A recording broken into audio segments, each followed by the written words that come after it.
Yeah, I don't know why Blab echoes. It's crazy. Oh, here comes Georgia. Let's try one more thing. Hey, can you hear me? Yay! Can you hear us? I can hear you. Yay! Yay! So what'd you Yay, finally do? I'm on my cell phone. There you go. Goodness for iPhones. There you go. Right? Mm-hmm. Well, it's better than it was. Yeah, much better. It's really funny. I tried a PC laptop. I tried an iPad. Now, last I tried the iPhone, and it works. Right? Yay! Finally. Yeah. What's really strange? I mean, it is snowing pretty hard here. I'm in Maryland, actually. Okay. Which we don't get a lot of snow, but we're getting some this morning. And because of that, I actually did a test lab at 9:30 this morning, and we were having a little trouble, but then, with the microphone. And so I switched that out, and then it was fine. So I thought we were good to go. So I apologize for that, but here we are. Thanks, Margaret, for coming. Yay for Margaret coming in. Yeah, I'm going to try something here. Thanks for coming, Margaret, and jumping into the seat. I appreciate that. Okay. It helps a lot. See if I can get rid of this echo. Hold on one sec here. Let's try that. Is the echo still there? No, it's gone. All right. I still hear a little bit of it here. I'm getting it some. I can jump off. You're fine. I can hear yours, Margaret, a little bit echoey. But and Brian, do you hear yourself echoing too? Because I can hear you echoing. Yeah. Yes. Yeah. Really? No, I don't hear me echoing. I hear you sound fine. Margaret, I hear echo, but not you. I don't hear you, Brian, echoing. Yeah, it sounds. I got a little bit of delay on it, so. And I've got my earbuds in. Yeah.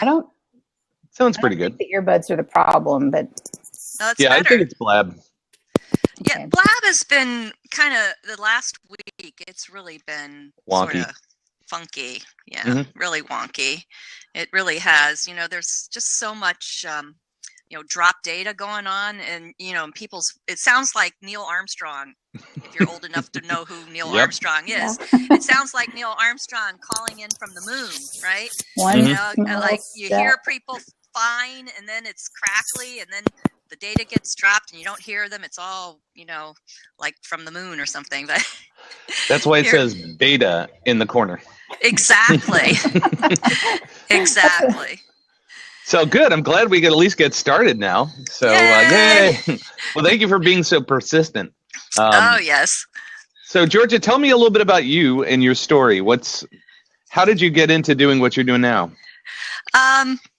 Well, it's, I have actually 2 online businesses. So when people say, how did I get into doing what I'm doing, I never know where to start. But I think the first one I'll start with is with Zengevity, Body Brain Balance, which is a body fitness and brain fitness program for ages 50 and better, of course. That's what we say. And I've certified about 300 teachers now. In how to teach this creative movement program that they go and teach in assisted livings, VA hospitals, health clubs, all over the place. And so that has been really a lot of fun, and just really to my heart to be able to share that work with people. And so that's Zengevity. And then part of what I do now, because I have 3 trainers who go out and do the entry-level Zengevity training, I now have time to do advanced training online for the teachers. And from that came a program called, we called it Be Boldly Brilliant. And so people love that program and said, you've got to offer that to other people, not just the teachers in Zengevity. So that's when I started Boldly Brilliant. And that is more of a success coaching business or business coaching business. And, I had a lot of Zengevity teachers who I coach no matter what their business. Some of them could be Zengevity teachers or own a Zengevity studio. Some of them are massage therapists. Some of them are coaches themselves. So different people who I'll coach in terms of business coaching. So that came out of the advanced training course. And so that's sort of how I got into it. The way I got into, I've actually, most of my life, I'm a psychologist by training, and I've spent years doing clinical research in addiction and recovery, either a clinical director or heading up a research project at Harvard Medical School. And there, I was really I was a researcher, but I was also sort of a street worker. I would go out, the projects that I would do would put me out into the street. And, I loved that work, and I did it for a long time. And then what happened was my 89-year-old mother-in-law came to live with us. My father-in-law had passed, and she moved in with us for the first year just to get her balance again. And then she wanted to live independently. So after a year, she went into independent living. And I think through her, I realized this whole issue of when people get older, that how do we want to live longer, right? We all want to live happy, healthy lives for as long as we can, right? And when I went into, assisted living facilities with her, when I went into rehab and hospice with her, every one of those stages that I saw her go through, I would see the people, I'd see a man in a wheelchair kind of humped over in the hall, and people would walk by, not engaging with him, not even saying hello to him. And I thought, gee, we can do a lot better than this, right? Mm-hmm. And that's when I began to think about Zingevity. I started working with some seniors, doing a different kind of movement program, actually. And I realized, well, gee, along with the movement, we could actually do brain fitness exercises. And then we could even have the teachers engage people, emotionally. And so I created this kind of inquiry style with the teachers, and taught them how to do that they actually ask questions as people are moving, so that they're engaged in what's called dual tasking. And dual tasking is that's the most effective part. Our brain is most effective when we are dual tasking. It increases brain cells. This just engages us. So if you went for a walk, right, that's fantastic for your fitness, right? And for your emotional outlook and many things. But if you went walking with a friend and you started talking with them while you were walking, then you would be engaging them in what's called dual tasking. And that is what really offsets dementia and things like that. So that's what I started to look at in terms of the Zingevity, was how could we do this dual tasking in one big program. And so that's how I really got started with that. And, I was never, I was a clinical researcher, clinical director. I wasn't a businesswoman. So when I started, your book, Brian, I want you to know, was one of the first books that I picked up. I don't know how that happened. Well, that's awesome. Yeah. In fact, the book, it's not about you. It's about Bacon Bits. That was Bacon Bits became my Bible because, it's just very, it's simple to read, and that's a really good thing for people who are just starting out in business. It's simple, it's easy, it's step by step. And, the things that you say in there, like face-to-face marketing is I think you said is the cornerstone of relationship marketing. Absolutely. And that really got to me, because I think that's so true. Because being a psychologist, of course, relationships, emotions, it's all about that for me. So that really struck a chord with me. And, I really started following the plan, right? The 101 things. I just said, okay, do this one, do that one. Mm-hmm. And lo and behold, I started networking, started doing all those things. And now, I have 300 certified Zingevity teachers, and they're doing great work. So that's an awesome thing. So thank you for that. You're welcome. It all started with bacon. That's awesome. It always starts with bacon. Amen. So in your bio, bacons. Yeah, you talked about people need a kick in the butt. Yes. When it comes to business, what kind of things are you helping people overcome? I think, it always comes back to mindset.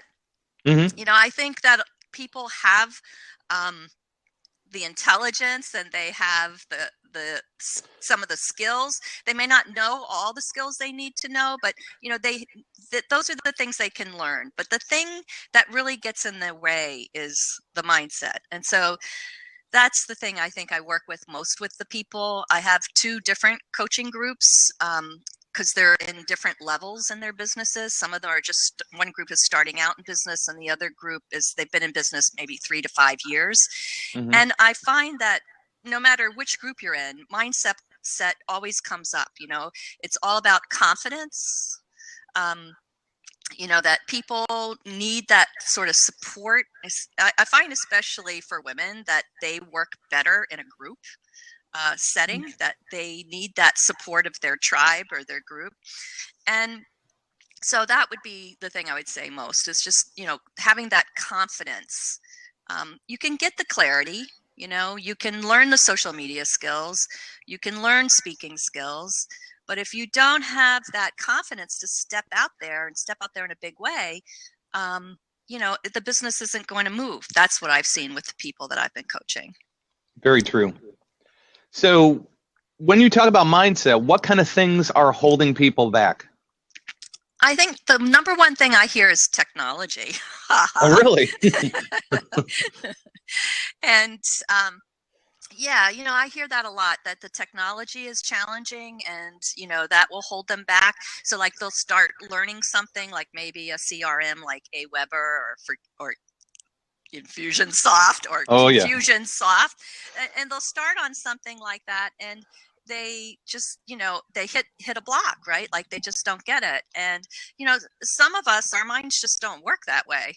And so then they're, they get stopped there and they don't move on. And I think what a good coach can do is help them through that, either by teaching them the skill or encouraging them to make the investment they need to make to get someone who really knows how to do the technology to do it for them, right? Instead of, for me, like when I run up against a technology block, I think, well, how many hours is it going to take me to learn how to do this, right? And if I paid how much is my time worth, right? And if my time is worth more than the time I would be spending learning the technology or doing it, then I'm going to get myself someone who can help me, a virtual assistant, a friend, a son, somebody who can sit down and work with me to learn it, or just pay someone to do it. And a lot of people I see that all the time. That. Yeah. Yeah. And that's having virtual assistants has really kind of molded my business and really changed things. I actually have 5 of them now, and they do different tasks. One is a proofreader, because my nickname is Captain Typo. I've got one who manages my Aweber and does my email blasts. I've got one who does transcriptions, another one who books the show. And so I've got different people that really help me to maximize my time and make the most of my business. And I found that to be a big lift off my shoulders. I think that's really true, really important, and really true, that finding the right person for the right job. I actually this morning was interviewing a virtual assistant that, I need some extra help in, just my email server. I have Windows Live Mail. And, she was very honest with me. I don't know that system. And I don't think she didn't think she could help me with that because, she didn't want to spend the time to learn that system. Right. And so that was really great, because then I don't have to spend, an hour teaching her how to do it. I can just find someone who does. And she referred me to someone who does that, right? And so that worked. And I think that's true, for the Aweber, Infusionsoft, lead pages, whatever you're doing. Find the virtual assistant who really knows that and knows it well. Because, sometimes what happens if they're a new VA, they just want clients and they'll take on a job. And I had a coaching client. This happened to her. She was billed 10 hours by the virtual assistant for spending those 10 hours learning Aweber, right? Right. And to me, that was just not fair. And I coached her about how to approach that. But, but I appreciate people who, like the person I was talking to this morning, she would have never done that, right? And so, I think all of us have to set our boundaries around some of these issues, about our business, whether it's technology or coaching or VAs or whatever it might be. Absolutely. Hey, Margaret, do you have a question? Not a question so much as a comment. I don't think the technology scares me, but I tend to go down rabbit holes. And when I should be getting someone to help me out. That's very true. And I think And you can speak from this too, Georgia, about coaching. And one of the things that you'll find is when you work with a coach, they'll be able to help you figure out where your strengths are and then where to find help to fill in those gaps. Because it's really easy to go down rabbit holes. You know, here's the latest and greatest thing, and try this and try Aweber and learn Infusionsoft. It just gets overwhelming for all of us. Yeah. So one of the things that I've learned from my coaches is really to set up systems and plans and say, this is what you're good at. You're going to focus on this, and then find ways to get this stuff done through somebody else, and really set up a system that's repeatable rather than constantly, spreading yourself so thin. Georgia, what do you think? Yeah, absolutely. And, I see it all the time that people get distracted, right? The shiny object syndrome, or going down the rabbit hole. And it's, I think the most important thing is to get a coach, whatever business you're in. And especially if you are a coach, having a coach that has been down the road before you, who can guide you, just as you said, Brian, and tell you what you should spend time on and what you shouldn't spend time on and things like that. So that's, for me, very true. And also, just like with the VAs, I think you need a different coach for different things, right? I agree. So maybe you need a content marketing coach, Margaret. I wonder who that could be.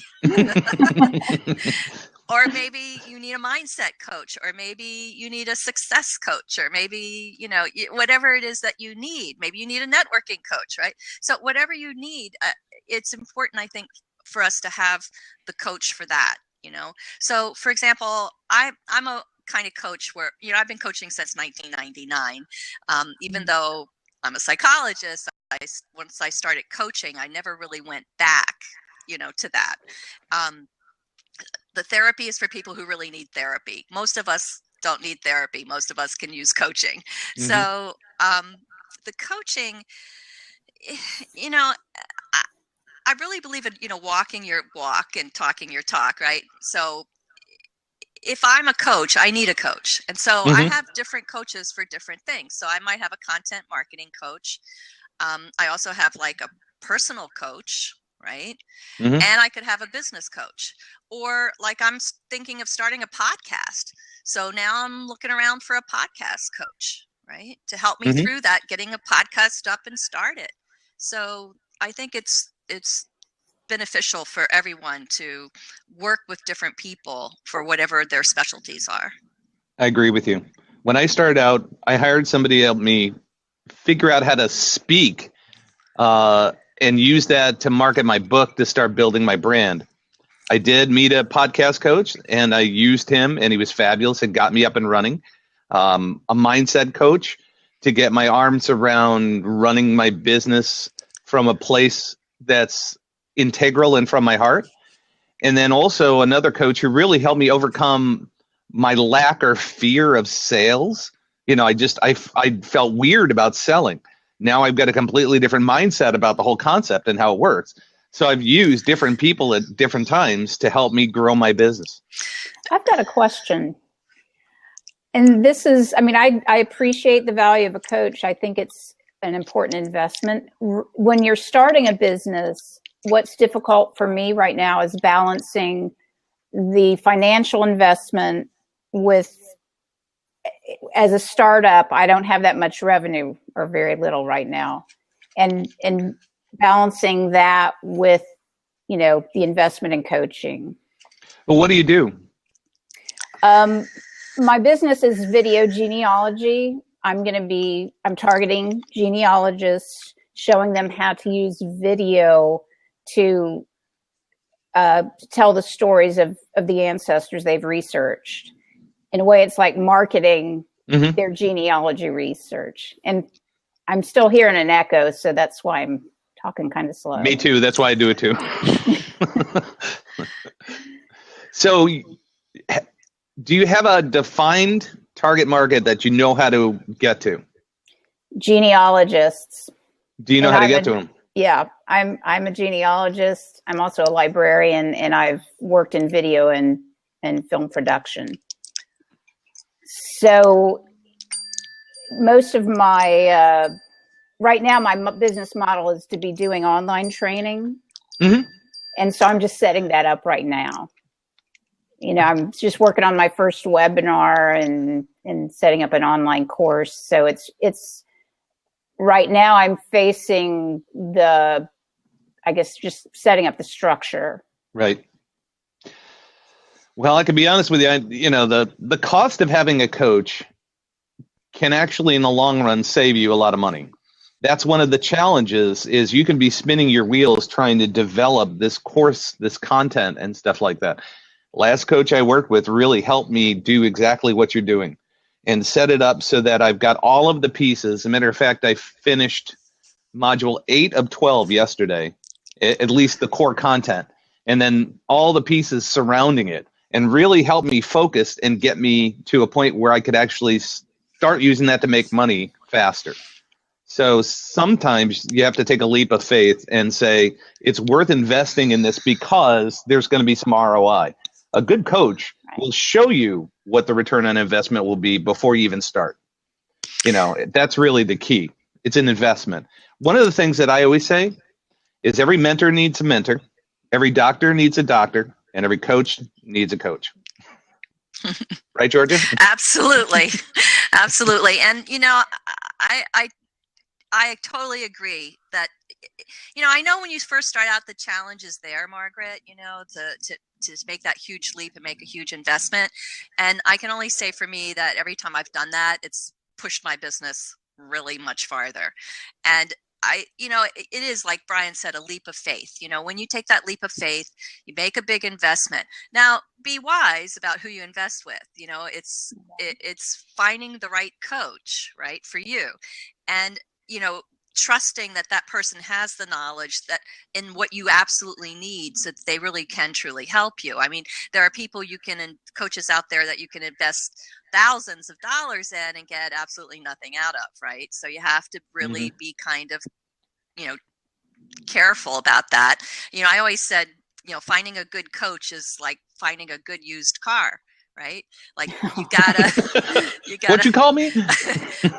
Well, I called myself the same thing.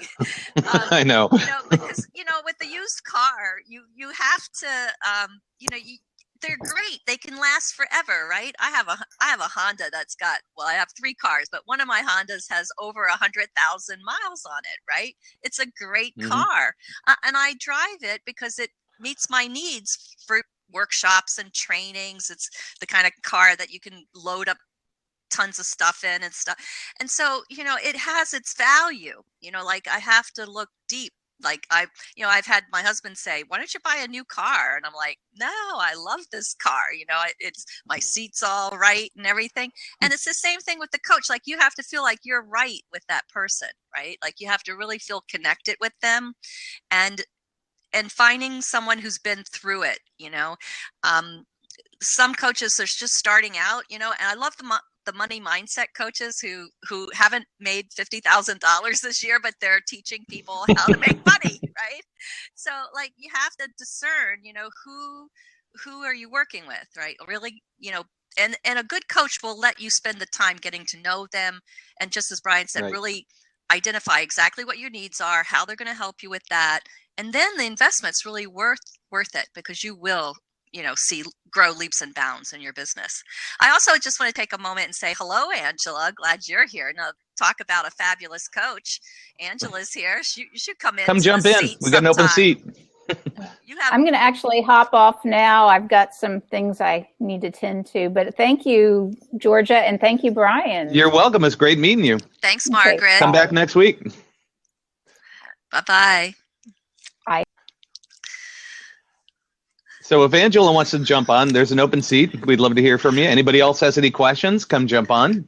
And this has been a great conversation. I think that, coaching is something that a lot of people don't know about, like virtual assistants. A lot of people don't know about virtual assistants, especially on a local level. When I talk to local groups, I talk about virtual assistants and go, what is that? And it's like, really? They're out there? And finding a virtual assistant is a chore. It's one of those kind of things where you have to interview and spend and make sure that they are a good fit, that they have the technological background, They have the business work ethic and the right things for your business. So it takes some time and investment in you to find the right VAs. And it's the same thing with coaches. You have to spend the time to get to know them, invest in them, watch them on interviews like this, listen to their podcasts, see the kind of things that they're doing, and then give them a call, get on the phone with them and see what they have to say. You have to be a little leery of some because they tend to try to immediately close you into coaching rather than kind of exploring whether it's a good fit, because they all can talk a great talk. It's the benefits that the actual people that they coach get. So one of my other suggestions is ask them for some references and talk to them and see what their thoughts are. Wouldn't you say? Yeah, absolutely. It's all about walking the talk, right? And and I see in the questions, I think it's Laura that's asking, when you find a coach, should you build an exit strategy in your agreement if it's not a good fit, so you could leave without any bad feelings or guilt? And absolutely, build in an exit strategy, sign up for a 3 months, and get to know them. Even if they offer only a year, sometimes you can negotiate with the coach. They might offer a year-long program, but sometimes you can negotiate with the coach to just sign up for 3 months, right? So that if it's not a good fit, then you can leave at that time and there won't be any bad feelings or guilt, right? Because you made that 3-month commitment. And, and sometimes it takes that. The question of how to research how well a coach is doing for themselves. Any answers for that, Brian? Other than getting to know them as best you can, I don't. Right. That's there's podcasts out there. There's Mark McGuinty has one called Natural Born Coaches, and you can go to his. He's just got a million coaches. I mean, he's done 400 episodes, so he's interviewed 400 coaches. I've been on there 3 times. So okay. 397. And he's had a couple other people on. But the thing is go listen to these people and hear their philosophies, find some way to research them through podcasts, videos, things of that nature. Go look for the specific thing that you need help with. Because like you said before, there's different coaches for different projects. Like I am a content marketing coach. That's what I do. I don't do mindset. I don't do sales. I don't do business. I help people set up systems so that they can start to spread the word and find their perfect audience. I mean, that's what I do. And it's very niched, but it's to specific people that are, trying to put together programs, reach a specific target market, and get them into the fold and start build those relationships so that you can start to develop the kind of business that you want to grow. Right. And then I hand it off to you from there. Yeah, absolutely. And it is so true. We have to find that niche, right? As a coach, having a niche is really important. And for people in business, finding a coach that meets their needs, whatever that niche might be, whatever that need is, I think that's imperative. And we just have to do the searching till we find the right people. And that's a great idea, Brian. Just want to say that again, to go listen to podcasts. There's lots of them. Mark McGuinty's is excellent, a Natural Born Podcasting. I listen to a lot of podcasts, and I have listened to a lot of his, and that would be a great way. I never thought of that. That's a great idea to go, and if you're looking for a coach, go listen to some of the people, because in a half hour, an hour's time of listening to them, you'll know whether they seem, real, honest, kind of connect with you. You'll find out those things. Yeah, that's great. And we got another, could you give one starting point to find your niche audience? Where would one start? Something simple. One of the things I always say when I'm talking about finding your ideal perfect client is start with you. Usually you're your perfect client. The things that you like, and this is part mindset. This is what I had to learn from my coaches, integrity, energy, likes to get their hands involved, is open to learning new things, is into analytics, can read a balance sheet. I mean, those are some of the criteria that I set for my business, because those are the things that interest me. So that's one of the first things, is start to identify who you are and then take a look at current customers that you have, and do any of those match that. There's where you start to build your avatar. What would you say, Georgia? Yeah, absolutely. I would start there with, who are we here to serve? Who is the person that we most, connect with, that we need to help? And often it is, we are serving ourselves, right? We kind of, our own kind of work is our avatar. So I always invite people, when they begin coaching, one of the first things that I ask them to do is to write out their story, their own personal story. Like, what are the problems that they've faced in life? What is the absolute number one problem? Some people say keeps you up at night. What is that one problem that you're facing right now? And then what's that solution to that problem? What could you do to solve that problem for yourself, right? And when you know that, then you'll get closer to knowing who it is you're here to serve. I mean, so for me, example, I have 2 businesses, right? So the Zingevity, body fitness and brain fitness, I'm here to serve not only the people who are living in assisted livings and VA hospitals and who need this, body fitness and brain fitness program, but I'm here also to serve the teacher, right? The teachers who I certify, they're a completely different avatar than the students. So in Zingevity, we have students, we have teachers, and we have what I call corporate, because we sometimes go in and train the entire assisted living staff in how to do Zingevity. And that's where it's one of my biggest thrills, because when you can change the structure of an organization like that, massive change happens. So, I had to write an avatar for each one of those 3 types of clients that I have for that business. So I think that's really important, is to define what your business is and then define who it is you're here to serve.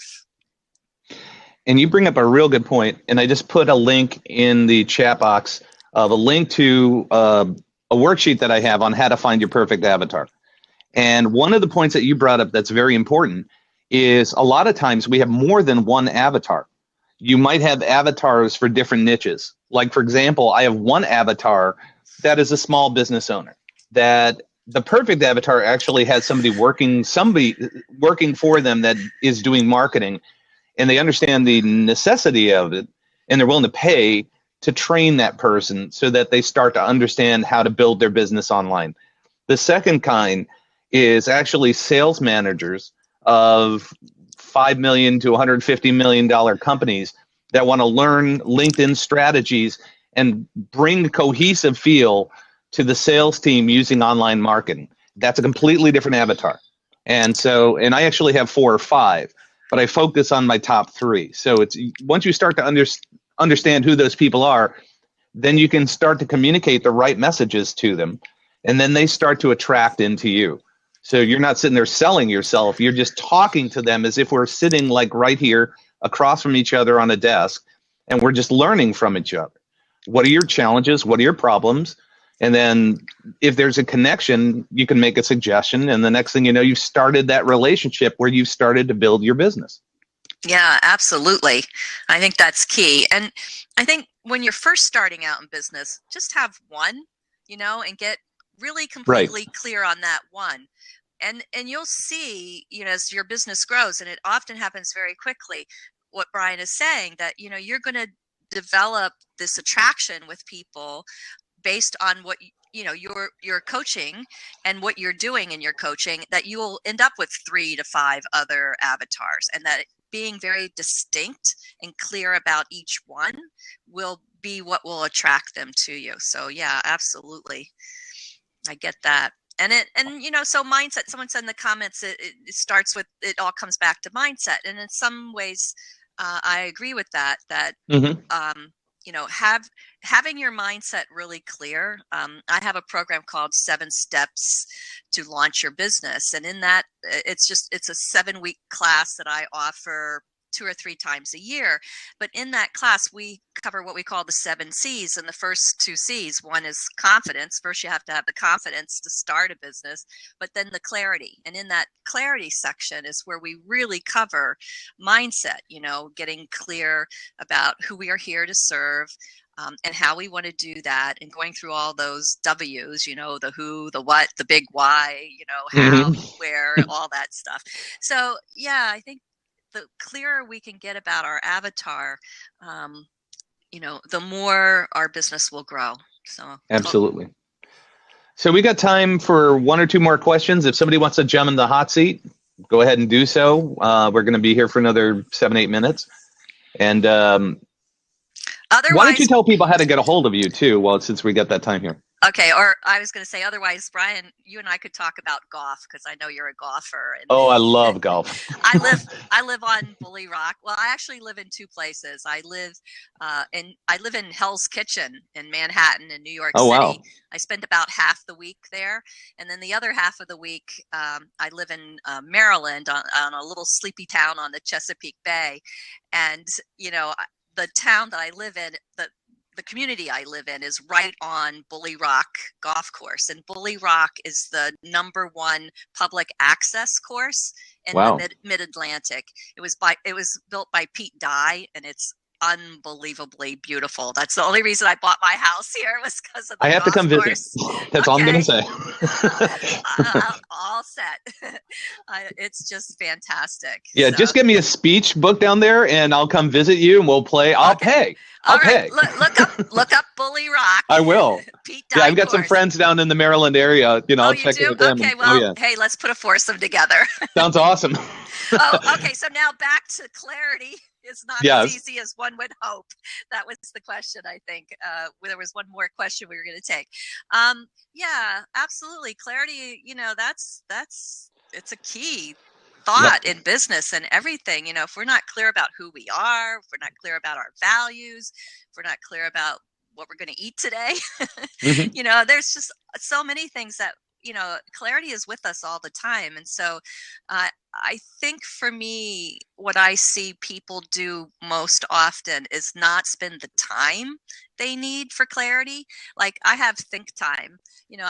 I need to take a walk and sit down on a bench by the bay sometimes and just think about my business and think about my life, because that's, clarity doesn't come unless we take the time for it. And I'm not saying you have to be on a mountaintop, with legs crossed, doing alms or anything like that, though I really push that in my business too. but I think that you got to at least take some time and sit down with yourself and really get clear about, what am I in this for? What am I doing this for? How does it serve me? It's the saying, we're here to learn. We're here to teach what we most need to learn. That's the saying.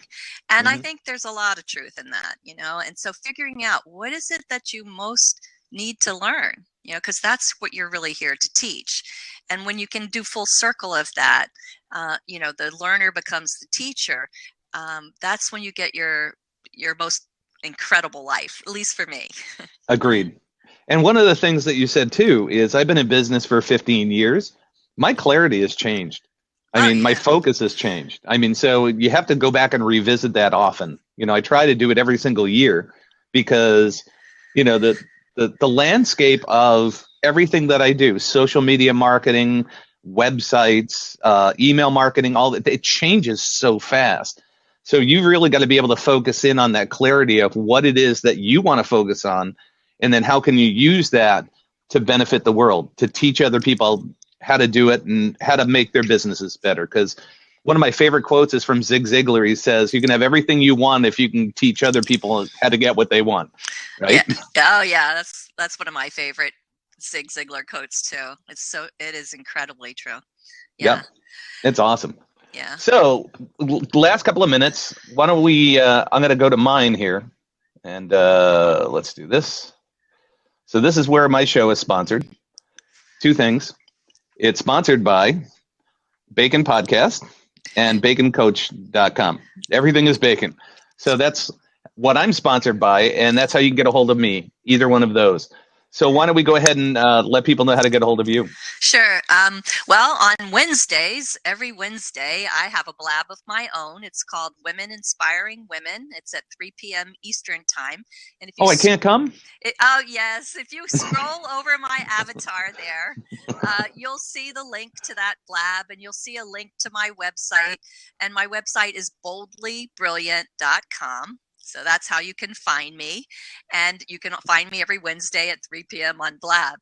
And it's funny about the Women Inspiring Women thing. You know, when I started on Blab, I kind of saw it as a hobby. Like, I wasn't really thinking about it in terms of business. It was this new thing last summer, and it sounded like fun. And I thought, well, it would be fun to do like a forum for women, right? So that's how the Women Inspiring Women thing got started, so that, you know, I could interview with successful women who could come on and tell their story and that kind of thing. And it's been going really great. But what I found was that half the people who show up are men.